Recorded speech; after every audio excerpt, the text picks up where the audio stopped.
नमस्कार बच्चों, हम लोग ग्रेड 11 केमिस्ट्री का second lesson atomic structure discuss कर रहे हैं। अभी हम लोग डिस्कस करेंगे quantum theory.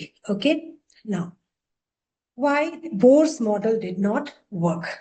Okay, so we will be discussing that question. We will be discussing why Bohr's model did not work. Now students, Max Planck, okay, a scientist called Max Planck gave a theory which is called as quantum theory. Okay, till now, light or any kind of radiation, electromagnetic radiation or electromagnetic waves, okay, all these were considered as waves. Okay, so light or electromagnetic waves or radiations, all the radiations that we saw in Lyman series, Balmer series, all these were considered as waves. Okay, now Max Planck was a scientist who suggested that light radiations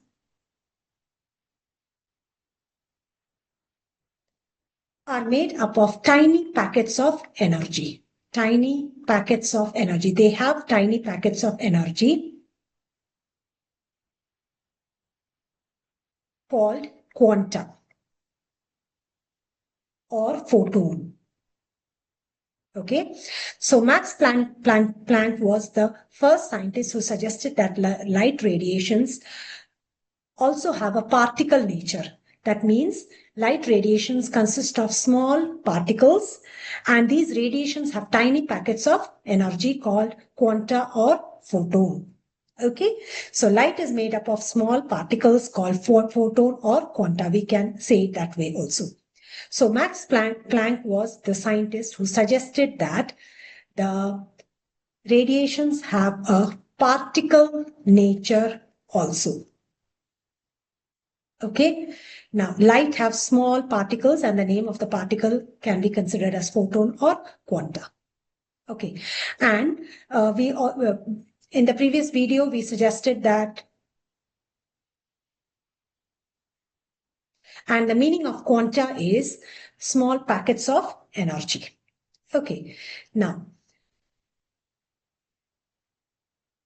these radiations, the radiation waves, okay, suppose this is the radiation waves, okay, and maybe the frequency of the first wave is nu1, frequency of the second wave is nu2, etc. Okay, now the amount of energy associated with the radiation is directly proportional to nu, where nu is the frequency. So E equal to, we have to remove the proportionality sign, h nu, you already know h is the Planck's constant. Planck's constant. And it has the value of 6.63 times 10 raised to minus 34 joule second. Okay, and if we replace this nu with the wavelength, we have hc by lambda, where c is the velocity of light. So this is the energy associated with the radiation. Okay. Now, we took the velocity of light because whether it is electromagnetic wave, or if we have UV rays, ultraviolet rays, infrared rays, IR, or light, all of them have a velocity of light. Okay, they travel with the speed of light. So these two relationships you have to keep in mind. Okay, and Max Planck said that light is not a wave, it's a particle. But some other scientists said that light behaves as waves. And some scientists, after discovering the particle nature, they suggested that light has dual character. So light has dual character. They behave as both waves and they behave as particle too.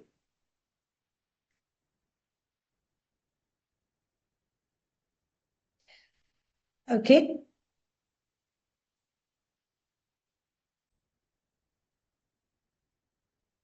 Okay, students. We just discussed about the dual nature of light. So light behaves both as wave and particles. Okay. Now there was a scientist, Broglie or Broglie, different ways of pronunciation. Okay. This particular scientist suggests that if light can behave, light is a wave, it can behave as a particle. Okay, so this scientist, Broglie, suggested that electron, if electron is a particle, it can it behave as a wave? Okay, now we have the mass of the electron. It is 9.1 times 10 raised to minus 31 kg. We have the speed or the velocity of the electron, 2.18 times 10 raised to 6. Because it's a small particle, the speed is high. Okay. Now, Broglie suggested that the electrons are particle. They can behave as a wave. And electrons are very small. They can move with a high speed. Okay, so this was the suggestion or Broglie hypothesis. Okay, so it was a suggestion given by Broglie, or it was an idea given out by Broglie that electrons can behave both as particle. Being a particle, it can behave as a wave.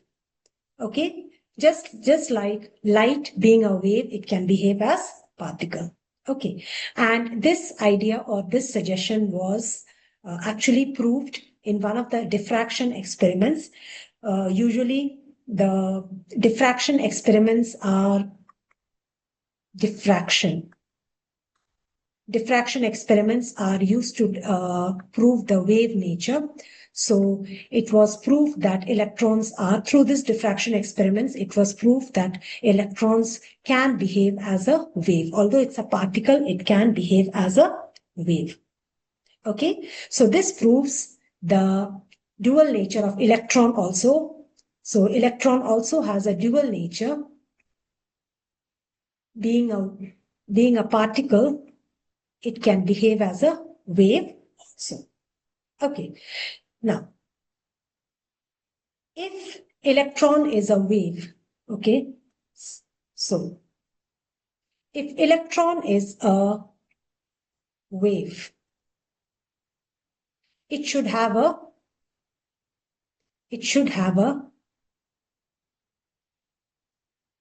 wavelength. Okay, so if it's behaving as a wave, there should be a wavelength, lambda. Okay, so if electron is a particle, it should have a mass, it should have a velocity. We know the mass, we know the velocity. Now, if electron is a wave, it should have wavelength lambda. Okay, and it was suggested by Broglie that the wavelength of the electron, okay, is given by h by mv, where m is the mass, v is the velocity, and h is the Planck's constant, and lambda e is the wavelength of electron. Okay, so this is how he suggested that the electrons, being a particle, they can behave as a wave. Okay, and If students, there was a question, if it is behaving as a wave, if the electron is behaving as a wave, why we cannot see the wave? Okay, like for example, if we take a tennis ball or a cricket ball, if we throw the cricket ball or the tennis ball, it can be seen. So students, the question was asked, if it's a wave, why it cannot be seen? Okay. And for example, if a ball is moving, okay, we cannot see a wave. It is seen as a particle, right? So they started to work on the wavelength. Okay. So just a while ago, I said, if there is a wave, then there should be a wavelength. They started on working with the wavelength. Okay. So for example, they started with a cricket ball. That is a bigger object. Okay. Having a mass of maybe 100 grams, they just roughly took it. Velocity is 20 meters per second. Lambda is equal to h by mv. Okay. So 6.626 10 raised to minus 34 by 100 times 10 raised to minus 3, because I need to make it into kilograms, times 20. Lambda came to be 3.313. There was a series of experiments, okay, minus 24 Armstrong. Okay, so this dual nature was applied to everything around, okay, even the board, even the, even whatever they could see around, for everything they suggested the dual nature. So that's okay, students, we calculated the wavelength. Okay, now this, the same thing, same calculation they made for electron. Okay, so the mass is 9.1 times 10 raised to minus 31 kg. Okay, velocity is 2.18 times 10 raised to 6 meter per second. Lambda is equal to h by mv. Okay. Now, lambda was calculated 6.626 10 raised to minus 34. This dual nature was applied to every objects around. So that was the reason why the working on the wavelength became so important. Okay.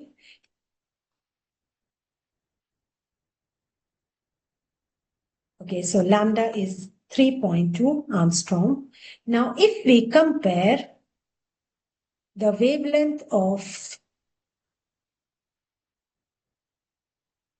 the cricket ball and the electron, the wavelength of the electron is high comparatively.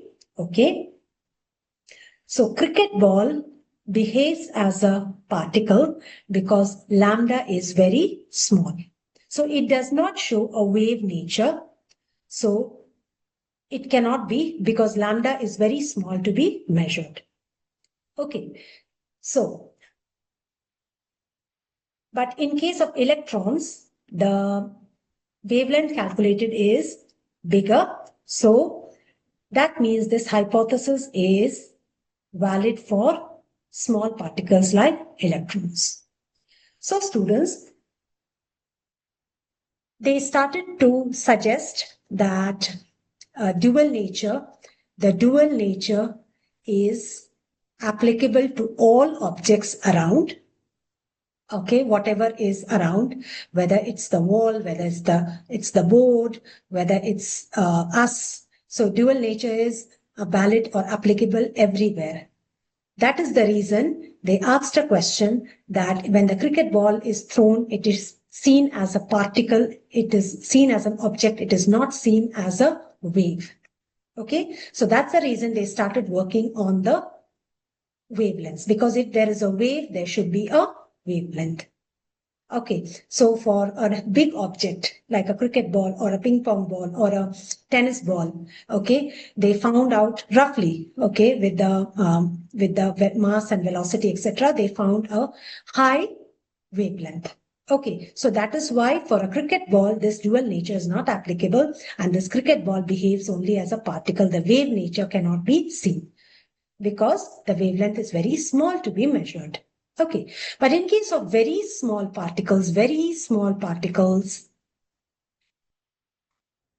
they show the wave nature because lambda is high. Okay, so we can say that from this hypothesis is applicable for microscopic particles. They show the dual nature, they behave as a wave,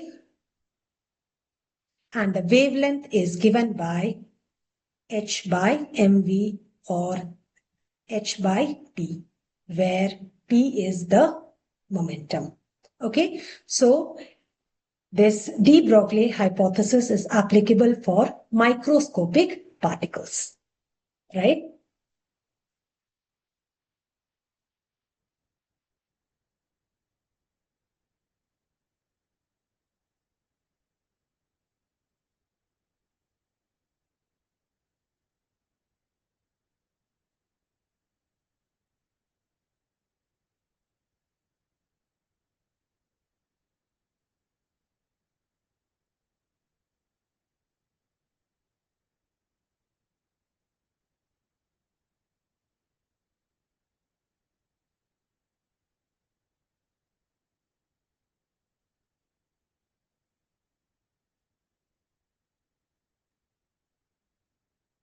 So students, de Broglie's hypothesis is applicable for only microscopic particles having a wavelength h by mv or h by p. Okay, so this is a very important formula you must remember. Okay, and what are the two conditions? It should be very small and microscopic particle. They show wave nature. Okay, only those kind of particles show wave nature. Very big particles do not show the wave nature. Okay. Okay, students. Now, Max Planck used the formula h by p is equal to lambda. Okay, so p is the momentum, h is the Planck's constant. Okay, and de Broglie also used the same formula, p is equal to h by lambda. Okay, the same formula was used by both the scientists. Okay, now students, let's do a question. Question number 1. An electron has a kinetic energy of K. Okay, find its de Broglie wavelength. Okay, so we use the expression lambda is equal to h by p. Now, kinetic energy is given by half mv square, right? Now, P is equal to mv. So, we need to relate P and kinetic energy. So, P is equal to mv. So, velocity is P by m. So, can we substitute this expression in kinetic energy? Kinetic energy is equal to half m. Instead of v, we will use the term P by m, the whole square. Okay, and this m gets cancelled, right? So we get kinetic energy is equal to half p square by m. Okay, now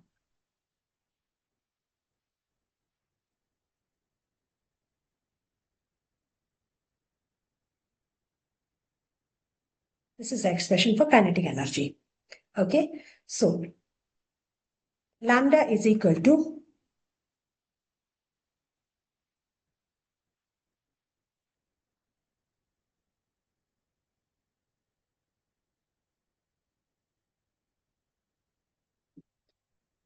So students, from here, we got kinetic energy is equal to half P square by M. Okay, so P equal to 2M kinetic energy square root. And they already said instead of kinetic energy, we use the term K. Okay, so P equal to root of 2mk. Okay, now we will substitute in this expression 1. Lambda is equal to h by t. So instead of t, I can use root of 2mk, where k is the kinetic energy and k is kinetic energy represented in the question.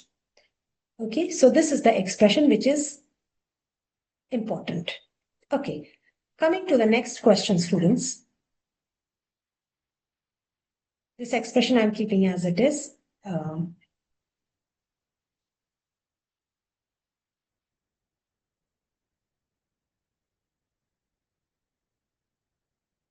Second question is, if the kinetic energy of an electron increases by 44%, find the percentage change in its de Broglie wavelength.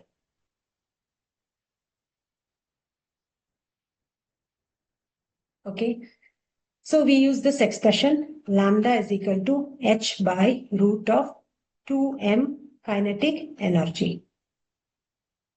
Okay, so here there is an initial kinetic energy.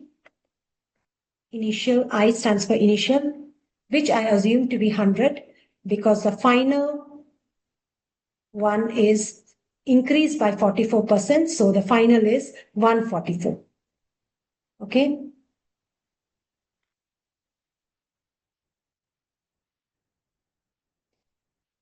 So if I substitute in this, I have lambda initial is equal to h by root of 2m100 and lambda final is equal to h by root of 2m144. So 100 and 144 are perfect squares. Okay, so h by 10 root m initial and the final one comes to h by 12 root m. So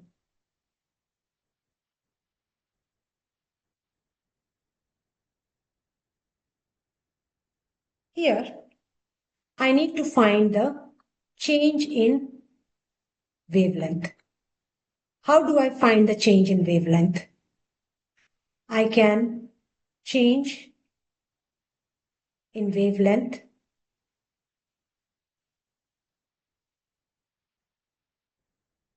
is equal to lambda initial minus lambda final. Okay, so lambda initial is h by 10 root m, 2m, sorry, minus h by 12 root 2m.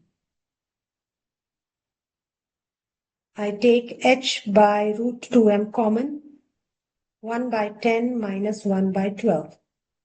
So when I solve this, I get h by root 2m times 1 by 60. Okay, so this is the change I get. So this is the change in wavelength. Now, in order to find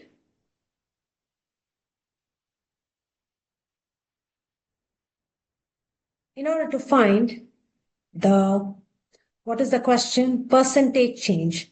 In order to find the percentage change, the formula will be the change in wavelength over initial wavelength times 100. That's how you calculate the change. The change in wavelength by the initial one times 100. So the change in wavelength we already have in our hand, h by root 2m divided by h by 10 root 2m times 100, and you get 16.66%. This is how you calculate the change in wavelength. Okay.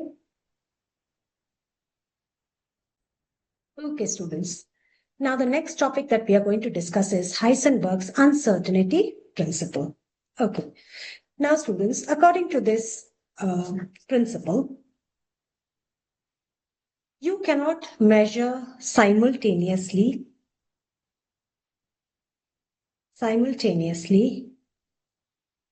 and accurately the position and the momentum of a microscopic moving particle. That means you cannot measure both of them simultaneously.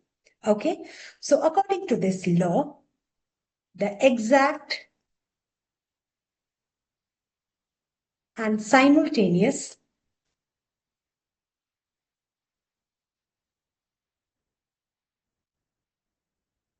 determination of position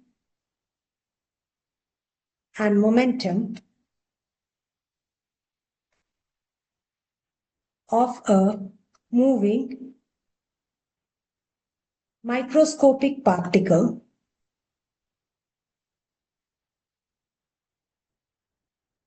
is impossible. That means delta x is the error in position. So delta x is the error in position times delta p is the error in momentum is greater than equal to h by 4 pi.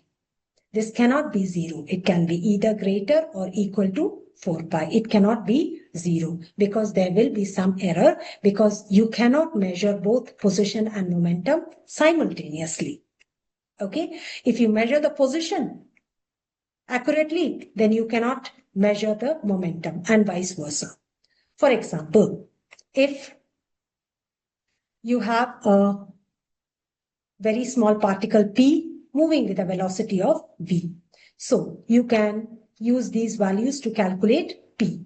So error in momentum, delta p will be 0. Okay, so if error in momentum, delta p is 0, then delta x times delta p will be greater than equal to h by 4 pi. So delta x is greater than equal to h by 4 pi. Delta p is 0, right? So I bring the 0 over here. So delta x tends to what?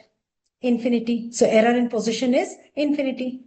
Error in position is infinity. So that is why if you measure the position, you cannot measure momentum. You cannot measure momentum simultaneously, and vice versa. Okay, so this is Heisenberg's uncertainty principle, where delta x is the error in position, delta p is error in momentum. This is also a very important concept. Okay, and from here also questions are asked. Okay, that's why they said uncertainty. Okay, so it is not possible to measure both both position and momentum simultaneously. Okay, so coming to a question, if the error in position of an electron is 1.1 Armstrong, find the error in the measurement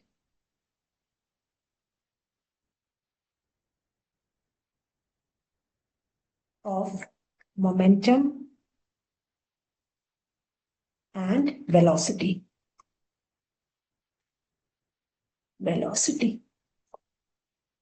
So delta X is in the question 1.1 Armstrong. Okay. And we have the formula delta X, delta P greater than equal to h by 4 pi. 1.1 times 10 raised to minus 10 times delta P, that's what we have to measure, greater than equal to h by 4 pi. That means it will not be equal to 0. Either it will be greater than or equal to h by 4 pi. It won't be 0. There will be some error. That's the meaning. Okay. So when you substitute the values, you will get 6.626 times 10 raised to minus 34 by 4 times 3.14 times 1.1 into 10 raised to minus 10. If you calculate it, you will get the value. Okay. So similarly, you have, if you calculate the value of delta P, you can get m delta V. M is 9.1 times 10 raised to minus 31 kg. So you will get the value of delta P from here. You can substitute it here. You can get the value of delta. Okay, so this is how you calculate.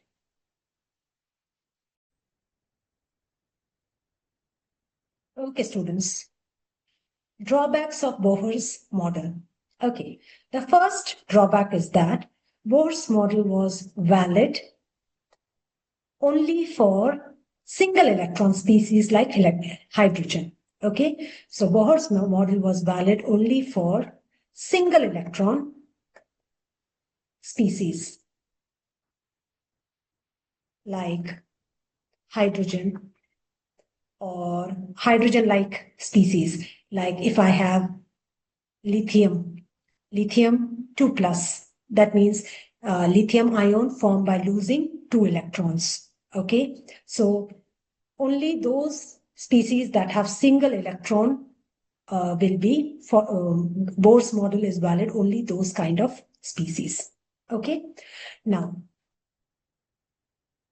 Bohr could not explain the dual nature of electron. Now Bohr considered that electron was a moving particle. He considered that electron is a moving particle.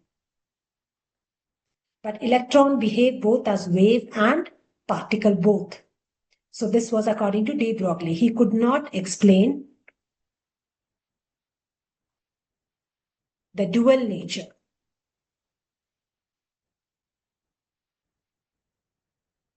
of electron. Okay. The next drawback that was said was that Bohr determined both the position and the momentum of the moving electron, which is not possible to determine according to Heisenberg's uncertainty principle. So Bohr measured both the position and the momentum, which is not possible according to Heisenberg's uncertainty principle. Now the next drawback was that the spectral line splitting. There was, whenever the spectral lines was exposed to magnetic or electric field, there was splitting of the spectral lines. And when there is splitting of spectral lines in the magnetic field, when there is a splitting of of the spectral line in the magnetic field, it is called Zeeman effect. And when there is splitting in the electric field, it is called Stark effect. This could not be explained by Bohr. So Bohr could not explain the Zeeman effect and Stark effect, which is splitting up of the spectral line in magnetic field and electric field respectively. Okay. And one more drawback was that Bohr could not explain the geometry and shape of molecules. Okay, so these were the drawbacks of Bohr model.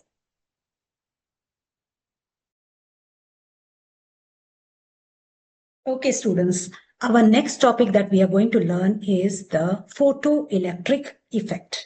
Okay, now as you can see in the picture, whenever any electromagnetic light of suitable frequency, okay, is made to fall on a metal surface, the ejection of electron takes place from the metal surface, and this is called as photoelectric effect. So whenever certain metals are exposed or irradiated with a light of suitable frequencies, or whenever some electromagnetic light of suitable frequencies falls on the metal surface, the electrons are ejected from the surface. And these ejected electrons are called as photoelectrons. Okay, photoelectrons. Photons, the word photo means light. Okay, photoelectrons. Okay, now there are a few conditions for this. So let's check out the conditions. Okay.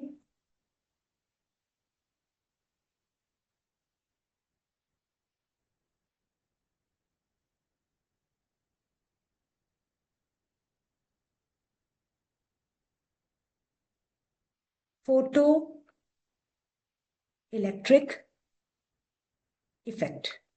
Okay, so this is also an important topic, and where we get numericals from this part. Okay, and also the statement is also important. So we have the metal surface. Okay, and you have electromagnetic radiations of suitable frequencies. When it falls on the metal surface, it causes the ejection of electrons. Okay, and these electrons that are ejected are called as photoelectrons.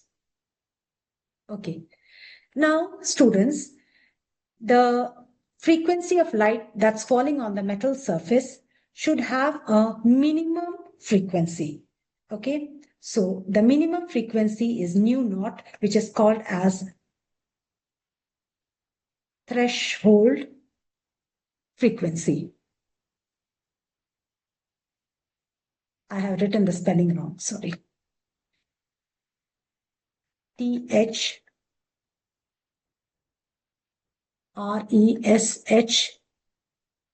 threshold frequency. Okay, so this is the minimum frequency needed for the ejection of electrons. Okay, so this is the minimum frequency for the electrons to be ejected. Okay, now suppose if the frequency that we are providing is less than threshold frequency. So nu zero is the threshold frequency, and nu is suppose the frequency that we are providing is less than the minimum required amount, then do you think ejection will happen? No, there will be no ejection. Okay, no ejection, the electrons are not ejected. So photoelectric effect, no photoelectric effect. Okay, or electrons are not ejected. Now in the second case, if we have the frequency equal to the threshold frequency, then photoelectric effect is possible. And in the third case, when the frequency that is provided is more than the threshold frequency, then it is very much possible. And also, these electrons, they gain a lot of energy. Okay, now because the frequency is more than the threshold frequency, some amount is used up for ejecting the electrons and some is used up by the electrons for the motion. Okay, so they move around having a lot of kinetic energy. So the kinetic energy of the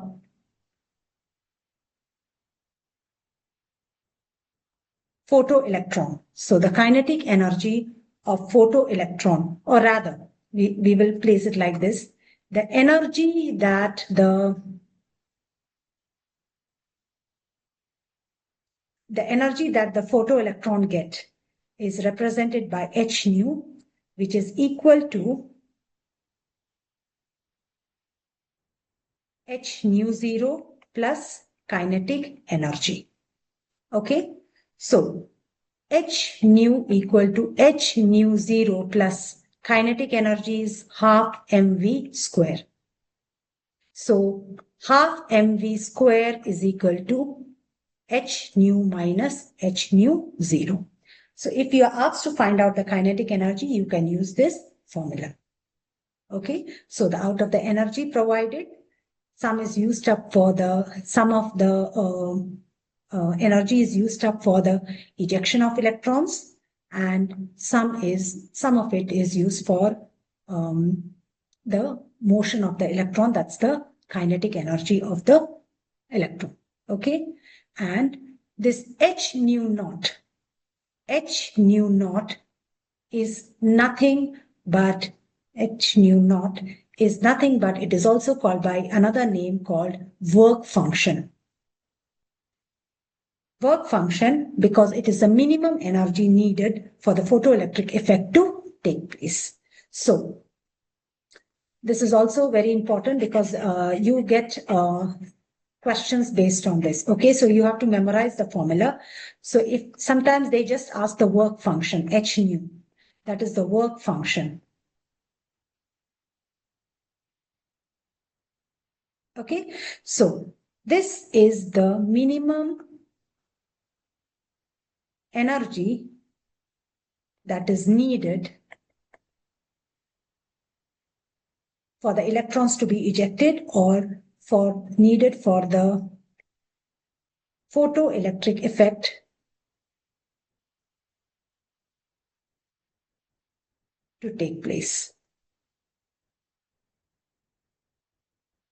Okay, so this is one formula that you need to memorize. Okay, and also if they ask you what is work function, it is h nu. Okay, so these are the two formulas. Okay, more about these formulas we will discuss when we were discussing the past paper question. Okay, so thank you, students. That's all for today. Thank you. Have a great day.